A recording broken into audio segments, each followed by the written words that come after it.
আপাকে নির্দোষ প্রমাণ করেন। কিন্তু তাতে কি আমার? আপাকে কি আমি ফিরে পেয়েছি? পাইনি তো। এটা আগে করলে হয়তো আমার আপা বেঁচে থাকতো। বাবার উপর চাপা অভিমান নিয়ে আমি একাই আপার ডিভোর্স পেপার রেডি করার জন্য ছোটাছুটি করতে থাকি সেই সময়। তখন আমাকে সাহায্য করেছিলেন চৌধুরী বাড়ির বড় ছেলে আরিফ হাসান চৌধুরী। বয়সের ব্যবধান থাকলেও আমরা দুজন বেশ ভালো বন্ধু হয়ে উঠেছিলাম। দুজনের আদরে ভাই বোন হারিয়ে ভেঙে পড়েছিলাম। আয়মানকে অন্যদের তুলনায় একটু বেশি ভালোবাসতেন আরিফ চৌধুরী। এত কিছুর পরেও আমাদের মধ্য বন্ধুত্বের সম্পর্ক অটুট ছিল। জাবিতে পরীক্ষা দিতে যেতে আমাকে আরিফ চৌধুরী সাহায্য করেছিল। ওনার বর্তমান ওয়াইফ শ্রেয়া চৌধুরীর মেসে থেকে আমি পরীক্ষা দিয়েছিলাম। বাবা ছিলেন আরিফ চৌধুরীর মেসে। তারপর এভাবে আরও 7-8 মাস কেটে যায়। হঠাৎ একদিন আরিফ চৌধুরী নিজে প্রস্তাব রাখেন বাবার কাছে, আমাকে নাকি বিয়ে করতে চান। বাবা আমার মতামত জানতে চাইলে আমি হ্যাঁ বলে দিই। আপার সাথে এত কিছু ঘটার পরেও কেন যেন আরিফ চৌধুরীকে আমি ঘৃণা করতে পারতাম না। আমার মনে হতো হাতের 5টা আঙ্গুল তো সমান হয় না। উনি বন্ধু হিসেবে যেমন অমায়িক, হাজব্যান্ড হিসেবেও নিশ্চয়ই তেমনই হবেন। বিয়ের দিন তারিখ ঠিক হয়ে যায়। নির্দিষ্ট দিনে আমিও আর 5টা মেয়ের মতো একটা সুন্দর সংসারের আশায় বসে আছি। কিন্তু বিয়ের দিন আরিফ চৌধুরী কোথায় যেন চলে যান। আমার স্বপ্ন আর পূরণ হয় না। গ্রামে ছড়িয়ে পড়ে অবনীর চরিত্রের সমস্যা, তাই ওকে বিয়ে করার ভয়ে বর পালিয়েছে। আমার মতো চরিত্রহীন মেয়েকে নাকি কেউ কখনো বিয়ে করবে না, অথচ ওনারা জানতো না আমি ছিলাম কারো স্বপ্নের শখের নারী। ওই অবস্থায় আমি একদম ভেঙে পড়ি। আমার বারবার মনে হতে থাকে বোধহয় আপার মতোই কিছু হতে চলেছে আমার সাথেও। আমার বিয়ে পাকাপোক্ত হওয়ার দিনই তোদের দাদা তোদের বাবাকে চিঠি পাঠিয়েছিলেন। তখন চিঠি যেতে সপ্তাহখানেক সময় তো লাগতোই। তোদের বাবা আমার বিয়ের খবর পেয়ে ছুটে আসেন, আমাকে বিয়ে করে কলঙ্কের হাত থেকে রক্ষা করেন। 3 মাস পর আরিফ চৌধুরী বউ সহ গ্রামে আসলে হান্নান চৌধুরী গ্রামের মোড় থেকে ওনাকে তাড়িয়ে দেন। বাড়িতে পাটা রাখতে দেন না। তারপর আরিফ চৌধুরী আর কখনো গ্রামে আসেননি। উনি তোমার সাথে প্রতারণা করে শ্রেয়া চৌধুরীকে কেন বিয়ে করেছিলেন মা? মেহরিমার কণ্ঠে ক্রোধ স্পষ্ট। মেয়ের কথায় অবনী শেখ মুচকে হাসেন। সেটা যে করেছে সেই ভালো জানবে মা। যাই হোক, একটা কথা কি জানিস মা? আল্লাহ যা করেন ভালোর জন্যই করেন। তুই কিছু বছর পর পিছু ফিরে তাকাবি, দেখবি তোর সাথে যা যা হয়েছে ভালোই হয়েছে। আমার ক্ষেত্রেও ঠিক সেটাই।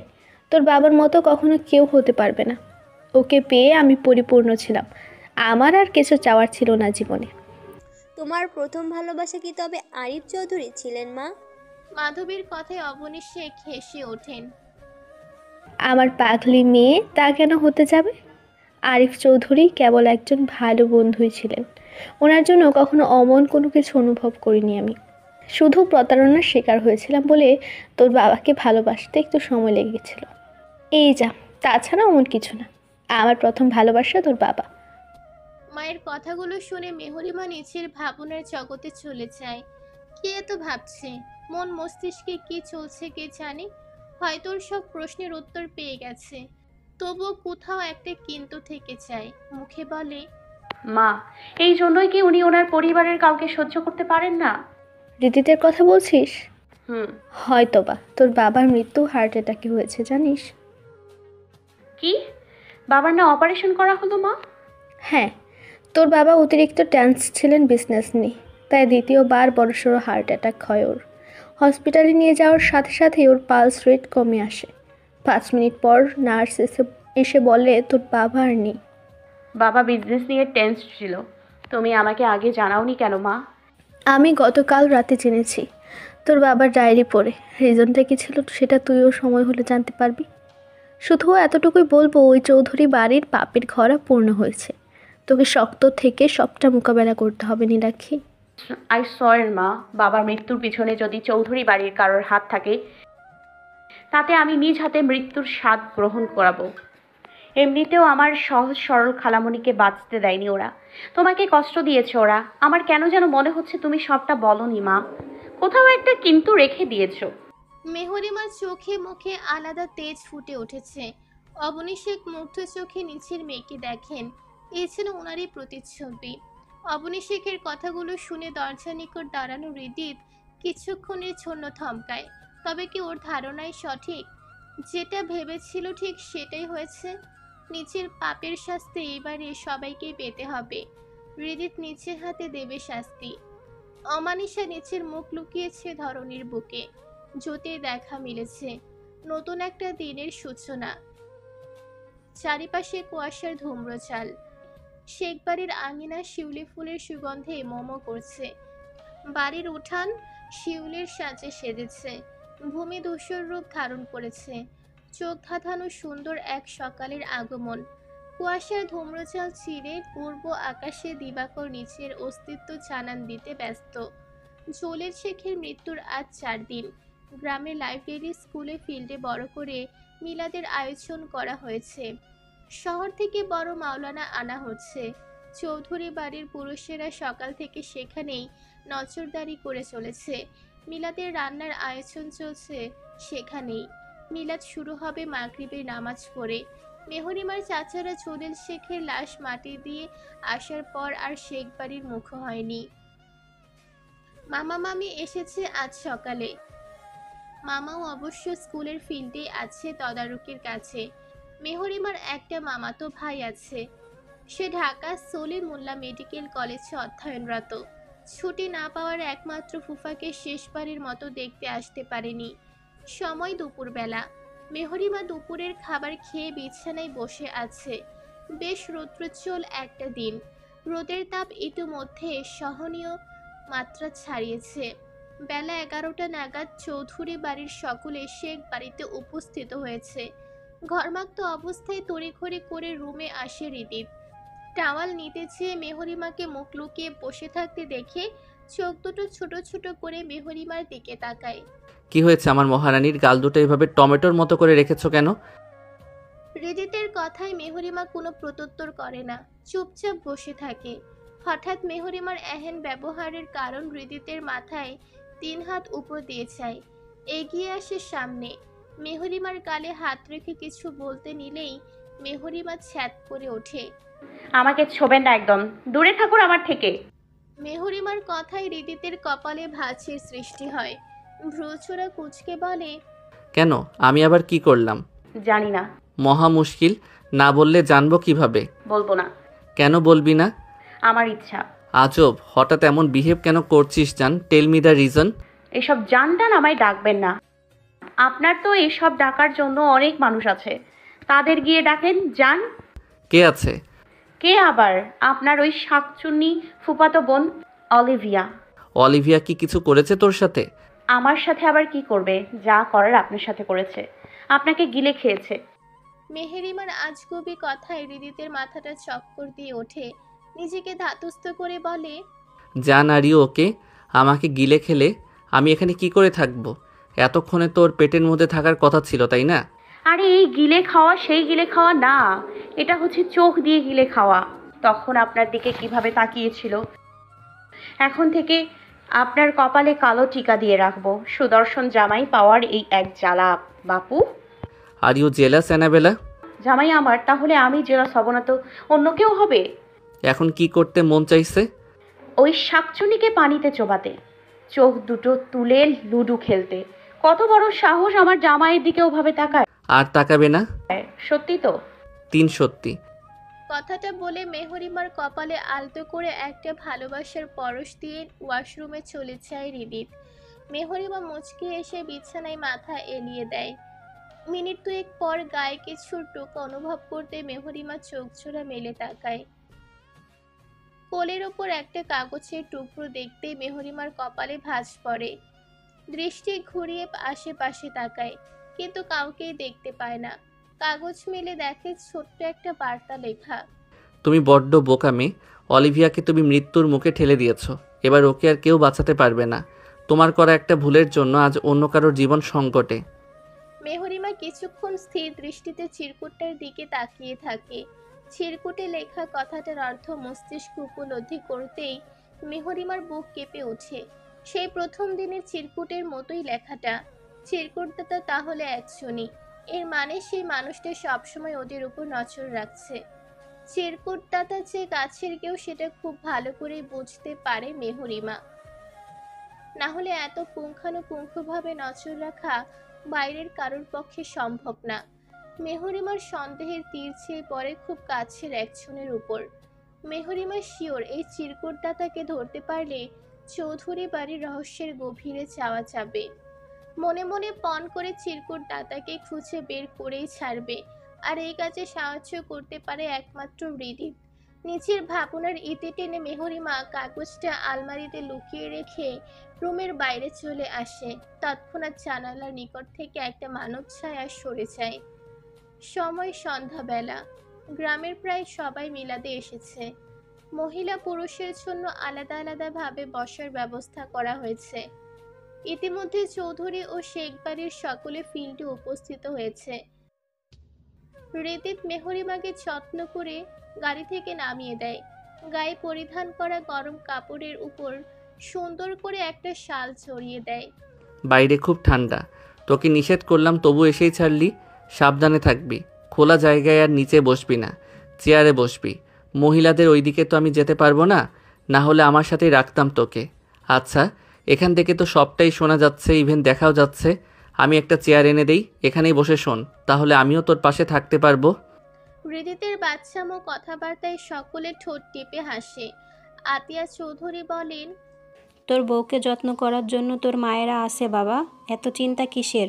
বউ তো হারিয়ে যাচ্ছে না, এই তো কয়েক ঘন্টার ব্যাপার, এতটুকু সময় একা থাকতে পারবি না? আর ওর ঠান্ডাটা লাগবে কিভাবে? শরীরের মধ্যে মুখটা ছাড়া কোনো জায়গা কি ফাঁকা আছে? হাতে পায়েও মোজা পরিয়ে এনেছিস। আতিয়া চৌধুরী নিচের কথা শেষ করে হৃদিতকে আর কিছু বলার সুযোগ না দিয়ে মেহরিমার হাত ধরে গটগট করে সামনে এগিয়ে যায়। মেহরিমার চাওয়ার দিকে অসহায় চোখে তাকিয়ে থাকে হৃদিত। মেহরিমা একবার পিছু ফিরে তাকিয়ে হৃদিতকে আশ্বাস দেয় ও নিচের খেয়াল রাখবে। তবুও হৃদিতের মন মানে না। ভেবে রাখে আগামীকালই আবার ডক্টরের কাছে নিয়ে যাবে অ্যানাবেলাকে। মিলাদ শেষ হয়ে রাত 9টায়। মিলাদের সকল কাজ শেষ করে বাসায় ফিরতে ফিরতে 10টা বেজে যায়। শেখ বাড়িতে রাতের খাবারের আয়োজন করা হয়েছে। হৃদিত ফ্রেশ হয়ে এসে ক্লান্ত শরীরটা সোফায় এলিয়ে দিয়েছে। ঠিকমতো ঘুম না হওয়ায় সাথে অতিরিক্ত মাথা যন্ত্রণার ফলে চোখজোড়া লাল টকটকে হয়ে আছে।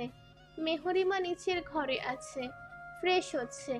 অলিভিয়া এসে হৃদিতের পাশে গা ঘেঁষে বসে পড়ে। মাথা যন্ত্রণা করছে তোমার? টিপে দিব?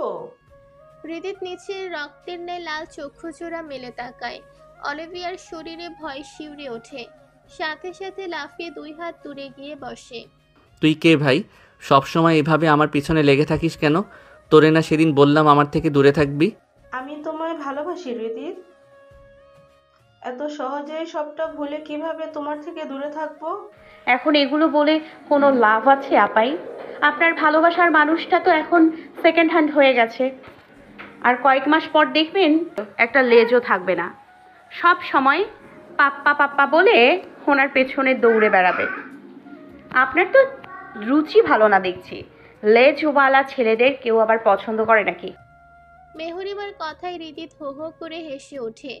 হাসির সেই শব্দ বাসার সবাই হৃদিতের দিকে দৃষ্টিপাত করে। সবাই মুগ্ধ চোখে হৃদিতের হাসি দেখে। অনেকেই তো এই প্রথম হৃদিতকে হাসতে দেখে। হাসলে মানুষটাকে কত সুন্দর লাগে, অথচ মানুষটা হাসেই না। হৃদিতের হাসি দেখা আর অমাবস্যার চাঁদ দেখা একই বিষয়। হঠাৎ মেহরিমার এমন কথায় অলিভিয়া থতমত খেয়ে যায়। এই মেয়েটা তো এখানে ছিল না, আসলোটা কখন? অলিভিয়া দ্রুত বসা থেকে উঠে দাঁড়ায়। এবার বেশি বাড়াবাড়ি করলে হ্যান্সেল হ্যারিকে পিছে লাগিয়ে দেবো একদম, তখন বাবা ডেকেও কুল পাবি না। অ্যান্ড লাস্ট ওয়ার্নিং দিচ্ছি, স্টে অ্যাওয়ে ফ্রম আস। হৃদিতের করা তীব্র অপমানে অলিভিয়ার মুখটা থমথমে হয়ে ওঠে। দ্রুত ওখান থেকে সরে পড়ে, তবে মনের মধ্যে যে ঠিকই রাখে। রাতে খাওয়ার পর্ব শেষ হয়েছে। সবাই মিলে ড্রয়িং রুমে বসে আড্ডা দিচ্ছে। সবার কথার মাঝে অলিভিয়া বলে ওঠে, এই মেহু, তুমি তো নিজেই এখনো একটা বাচ্চা, আবার আরেকটা বাচ্চা নিয়ে বসে আছো। কয়েক বছর পরে নিলেও তো পারতে বাচ্চাটা। তোমার সামান্য হেয়ারের যত্নই তুমি একা নিতে পারো না। একটা বাচ্চার যত্ন কিভাবে নিবে। এই দেখো, আমার কি সুন্দর হেয়ার, অ্যান্ড এটার যত্ন আমি একাই নিই, অথচ আমি এখনো বিয়ে করলাম না। তাছাড়া আরিশা ভাবিও তো এখনো বাচ্চা নেয়নি, ওনাদের তো বিয়ের 3 ইয়ার্স রানিং। আজব তো, তুমি তোমার কথার মাঝে আমাকে টানছো কেন? অন্যের পার্সোনাল ম্যাটারে ইন্টারফেয়ার করা বন্ধ করো। আরিশা কথাটা বলে আয়েশার দিকে এক পলক তাকিয়ে ওখান থেকে উঠে বাইরে চলে যায়। আয়াস দীর্ঘশ্বাস ফেলে। সকলের সামনে এমন প্রশ্নে মেহরিমা লজ্জা পেয়ে যায়, সাথে অপমান বোধ করে। অলিভিয়ার ঠোঁটে কুটিল হাসি। সুযোগ পেয়েছে এত সহজে ছেড়ে দিবে নাকি? মেহরিমা কিছু বলার আগেই হৃদিত নিচের গম্ভীর তীক্ষ্ণ কণ্ঠে বলে, বাচ্চা পালবে আমার ওয়াইফ, তোর এত টেনশন কিসের? নাকি নিজের নোংরামি করার চান্স হারিয়েছিস বলে মাথায় কাজ করছে না? আর তোর মতো মেয়েকে বিয়েটা কে করবে শুনি? কোটি টাকা দিয়েও কারোর গলায় ঝুলাতে পারবো না তোকে। হৃদিত, অলিভিয়া তো ঠিক কথাই বলেছে। তুমি সবসময় এভাবে আমাদের অপমান করতে পারো না। নিজের মেয়েকে ভদ্রতা শেখান এমপির বোন। আপনাদের পরিবারের কারোর মধ্যে ম্যানার্স নেই। মেহেরিমা, রুমে চল, রাত হয়েছে অনেক, তোর ঘুমের সময় হয়ে গেছে। হৃদিত মেহরিমাকে নিয়ে রুমে চলে যায়। অবনী শেখ আয়রা চৌধুরীর দিকে তাকিয়ে মুচকে হাসেন, আর তাতে আয়রা চৌধুরী তেলে বেগুনে চলে ওঠেন। সকাল সকাল তাবান, তাইফ আর ত্রিধা হাজির হয়েছে মেহরিমাদের বাসায়। সবার মুখে চাপা হাসি। মেহরিমা রুম থেকে বেরিয়ে আসে। হৃদিত এখনো গভীর ঘুমে মগ্ন। মিহু বেই, না না, শুধু মিহু, তাড়াতাড়ি এদিকে আয়, একটা হেব্বি কথা আছে তোর সাথে। মেহরিমা এগিয়ে এসে সোফায় বসে। বল। জানিস অলিভিয়া পেতনির কি হয়েছে? না বললে জানবো কিভাবে? ও তাই তো, তাহলে শোন। পেতনি পুরো টাক হয়ে গেছে, মাথায় আর একটা চুলও নেই, হাতের পায়ের সুন্দর নখগুলো নেই, বোচা হয়ে গেছে, চোখের উপর ভ্রু নেই, দেখতে পুরাই সার্কাসের মতো লাগছে। আবার মাথার টাকের উপর পুকুরের নোংরা পানি আর শ্যাওলা লেগে আছে। পেতনির পুরো রুমে পুকুরের কদ্দমাক্ত শ্যাওলা পড়ে আছে। ছি, কি দুর্গন্ধ! নাকমুখ সিটকায়ে কথাগুলো বলে উচ্চস্বরে হেসে ওঠে ত্রিধা। সাথে তাবান, তাইফও চোখ দেয়। সবটা মেহরিমার মাথার উপর দিয়ে যায়। হঠাৎ এমন হওয়ার কারণ? তা জানি না। সকালবেলা ঘুম থেকে উঠে নিজের অমন সার্কাস চেহারা আর রুমের ওই অবস্থা দেখে পুরো বাড়ি মাথায় তুলে ফেলেছে পেতনি। মা মেয়ে মিলে কান্না জুড়ে দিয়েছে। আচ্ছা তোরা বস, আমি 2 মিনিট আসছি। মেহরিমা দ্রুত পায়ে এসে হৃদিতকে ডাকে। এই শুনছেন? হৃদিতের কোনো নড়চড় না দেখে হালকা ধাক্কা দেয়। এই শুনুন না।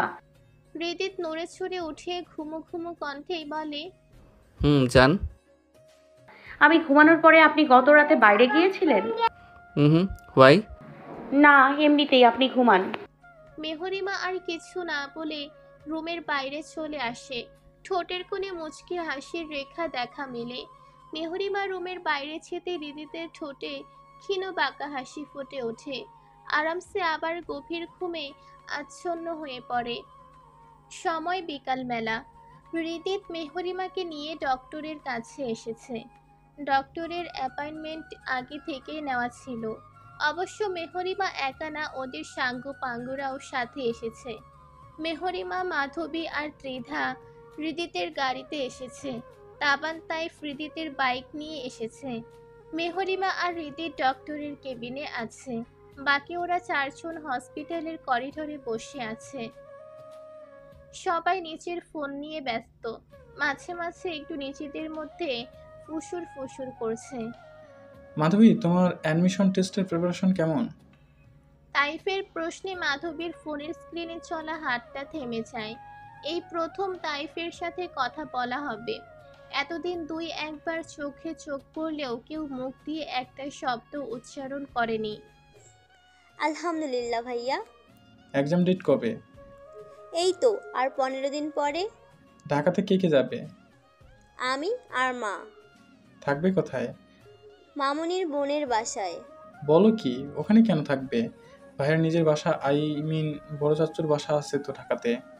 এইসব আমি জানি না, মা জানে। এই ভাইয়া, তুমি যে মাধুপুর পড়াশোনার এত খোঁজ নিচ্ছ, তা তোমার পড়াশোনার কি খবর? হুদাই প্রাইভেট ইউনিভার্সিটিতে ভর্তি হলে, ঢাকাতেও তো যাও না। তোমার আর তাবান ভাইয়ার উচিত ছিল মাঠে বসে ঘাস কাটা। ত্রিধার কথা শেষ হতেই ওর পিঠে দুম করে এক কিল বসিয়ে দেয় তাবান।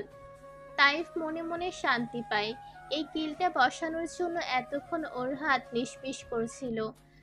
নেহাতে এখানে মাধবী আছে, না হলে এত ভদ্র থাকার ছেলে নাকি তাইফ।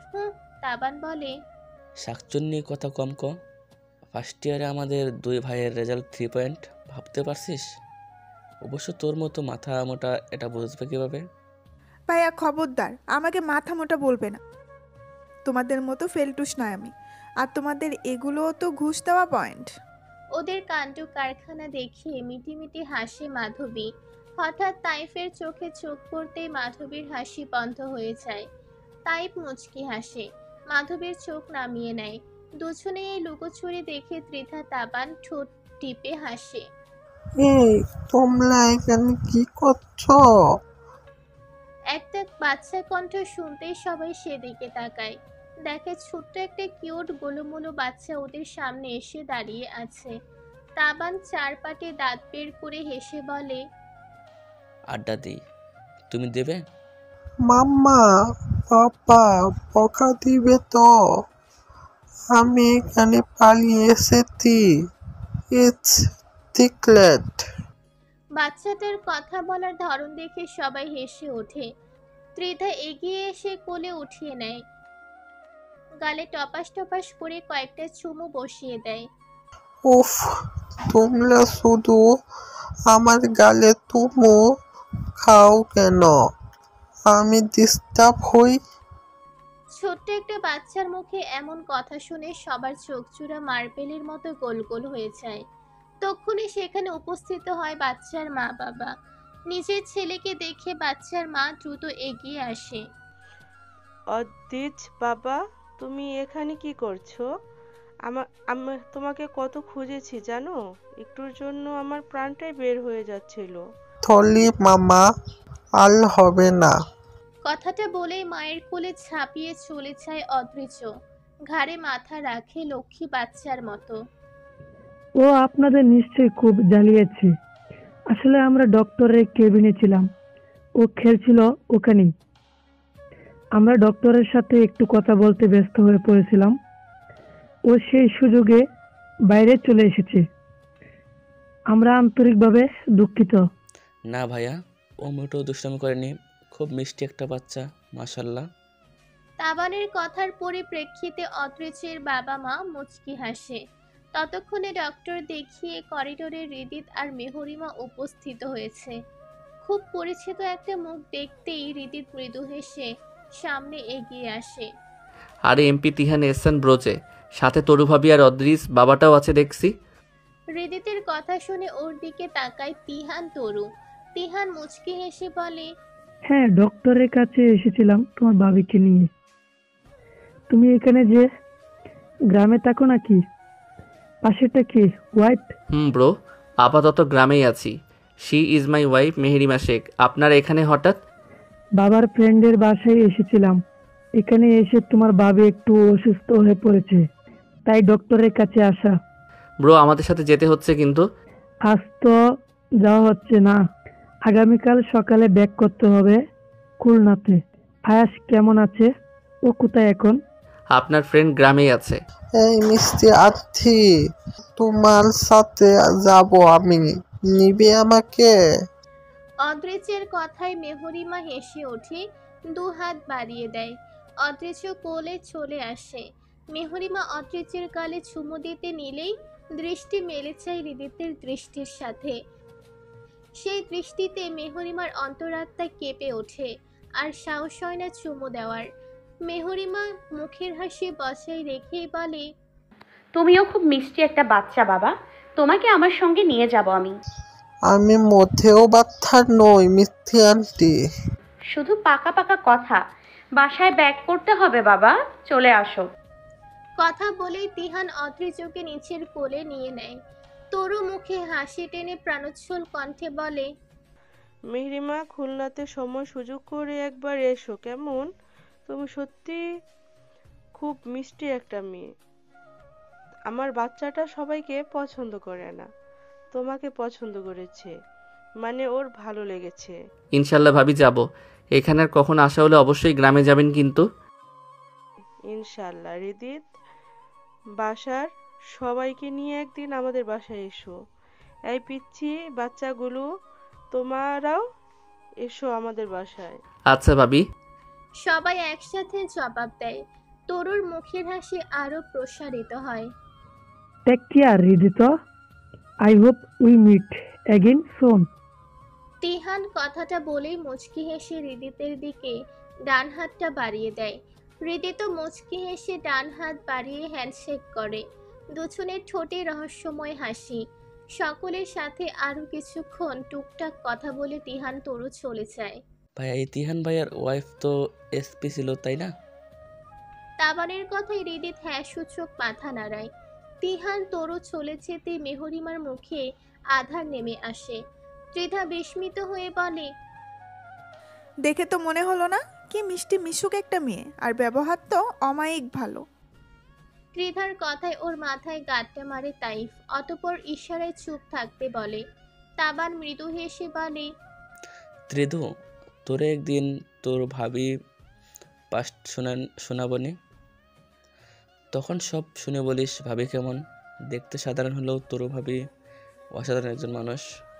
রাতের খাওয়ার পর্ব শেষ করে নিচে রুমের ব্যালকনিতে বিষণ্ণ মন নিয়ে বসে আছে মেহরিমা।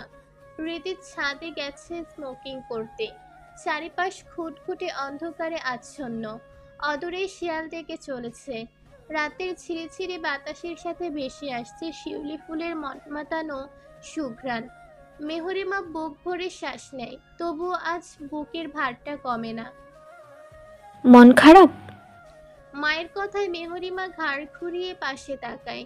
মুখে চোরপূর্বক হাসি টেনে বলে, না তো মা, এমনিতেই বসে আছে এখানে। কার থেকে কথা লুকাচ্ছিস তুই? আমি তোর মা নীলাক্ষী।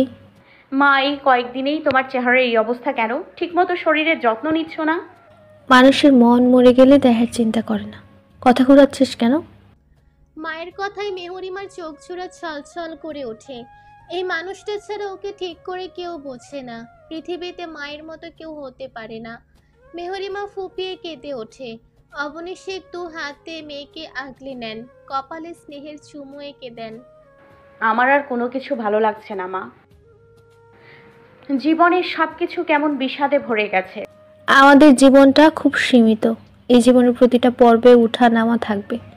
মানুষের ভাগ্য সবসময় এক থাকে না, ভাগ্য পরিবর্তনশীল। মনে রাখবি, যাদের মস্তিষ্কে রাগের পাহাড়, তাদের মস্তিষ্কে ভালোবাসার ভান্ডার। রাগী মানুষগুলো সবসময় বেশি কেয়ারিং হয়। তোকে বাইরের কারোর কথায় কান দিতে নিষেধ করেছিলাম আমি। মা, আমার আশেপাশে মানুষগুলো সবাই মুখোশধারী। আমি ওদের চিনতে অপারগ। তাদের থেকে দূরে থাকবি, যারা ছোট্ট করে মিথ্যা বলে তোকে ব্যবহার করে, তোকে অসম্মান করে। মানুষ চেনা খুব কঠিন, আবার খুব সহজও। আমি ক্লান্ত মা। কুটুস পাখি কি আদৌ একটা সুস্থ স্বাভাবিক জীবন পাবে মা? ওর বাবা মা কি ওকে একটা সুন্দর জীবন উপহার দিতে পারবে? জীবন যুদ্ধে এত তাড়াতাড়ি ক্লান্ত হয়ে পড়লে বাকি জীবন পাড়ি দিতে পারবি না। জীবন এত সহজ না। একদিন হসপিটালে ফুটপাতে যারা থাকে তাদের সাথে কথা বলে দেখিস। এই হসপিটালের বেডে শুয়ে থাকা মানুষটা জানে জীবনের কি মূল্য। ফুটপাতে রাত কাটানো বাচ্চাটা জানে এই জীবন মানে প্রতি সেকেন্ড প্রতি মিনিট সংগ্রাম করে বেঁচে থাকা। তুমি এত কিছু জেনেও তো জীবনের কাছে হেরে গেলে মা। এই জীবন তোমায় কি দিল? তোর বাবাকে দিয়েছে, তোকে দিয়েছে, মাধবীকে দিয়েছে, একটা সুন্দর পরিবার দিয়েছে। আমি পরিপূর্ণ। তুমিও অন্যদের মতো মুখোশধারী মা। তোমাকে আমি আজও ঠিকভাবে না চিনতে পারলাম আর না বুঝতে পারলাম। অবনী শেখ মেহরিমার কথাটা শুনেও যেন শুনল না। এই বাড়িতে থাকলে তোর মনটা অলওয়েজ খারাপই থাকবে। হৃদিতের সাথে কোথাও কিছুদিনের জন্য ঘুরতে যা। আমি হৃদিতের সাথে কথা বলবো এটা নিয়ে। নিচের কথা শেষ করে কিছুক্ষণ নিস্তব্ধ থেকে ওখান থেকে চলে যান অবনী শেখ। মেহরিমা নিচের ভাবনার সাগরে ডুব দেয়। আজ সন্ধ্যায় ওরা চৌধুরী বাড়িতে ছিল 1 ঘন্টার জন্য। সেখানেও মেহরিমা একটা চিরকুট পায়, যেখানে লেখা ছিল হৃদিত মানসিকভাবে অসুস্থ, আর ওর এই অসুস্থতা শুধুমাত্র মেহরিমাকে ঘিরে। মেহরিমা এগুলো বিশ্বাস করতে না চাইলেও মস্তিষ্ক বারবার ওই কথাগুলোই চোপে চলেছে।